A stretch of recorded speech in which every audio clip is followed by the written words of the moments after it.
alaikum wa rahmatullah. First and foremost, I would like to be thankful for being invited to recite poetry for you guys tonight. This is a poem about Iraq, and due to the recent events that have happened. I'm Iraqi. This is a little bit background on me. I'm Iraqi. I've never been to Iraq, however.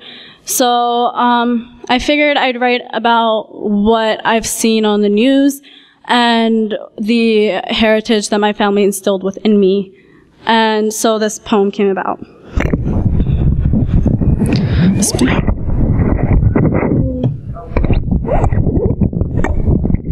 Okay, I think this is good. Okay, thank you. There she lies. Between the rivers of blood, they call her Iraq. It only made sense to name her the very thing strong enough to carry the weight of her blood-drenched shirts and war-torn pants. Or perhaps it was more fitting to name her what the news paints her to be: torture, distress, torment. I reckon it is my fault for letting her venture through my skeleton until she was comfortable being the calcium within me. I am convinced that she will think I regret her, blindly believing to not have taught me much of love, but everything of leave.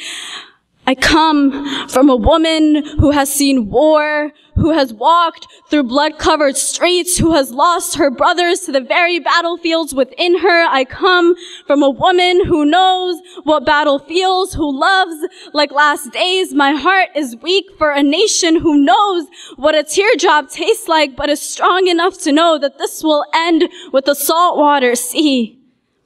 I am not going to blend in. I have never been one for mixing well. I don't know how to watercolor fade into the colors around me. I always feel like spilled ink, the accident on top of the purposeful paint below. My body is a TV'd massacre. For the past 13 years, my body has been a TV'd massacre made to fit into sound bites and word limits. Journalists saying, just give us a story, a humanistic story. You see, this is not a political issue. We just want to give the humanistic view of terrorist blood. Do not mention those words, apartheid and occupation. This is not political. You have to help me as a journalist to help you tell your story. For the past 13 years, my body has been a TV'd massacre. How about you give us a story of a woman in Baghdad or Mosul or Samura who has been treated like an empty gun ready to be loaded momentarily by petitioned ammunition belonging to the opposition? How about you? Do you have enough bone-broken limbs to cover the sun? Hand me over your dead and give me their names in a list and 1,200 word limits.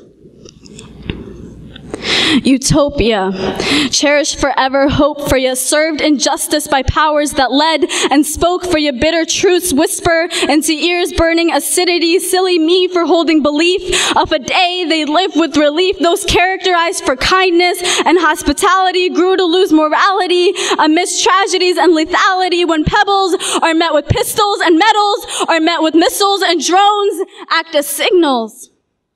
Nostalgia.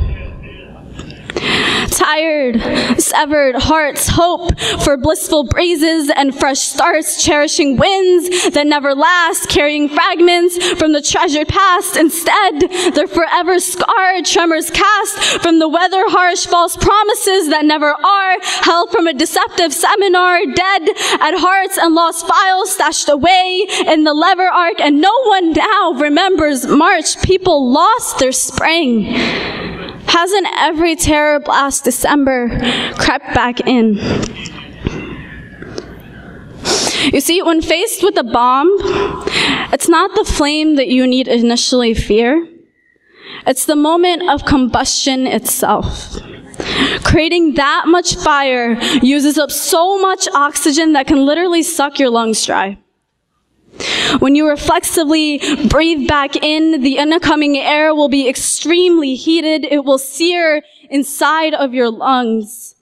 This will be the last breath you ever take. Goodbyes are exactly like that. There she lies, between the rivers of blood. Be careful with her limbs, mend her with fine yarn, and don't rip her hem.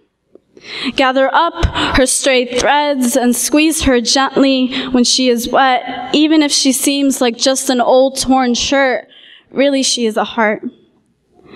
And who wept on the chest of the other? Only the wet shirt knows the answer. Salawat.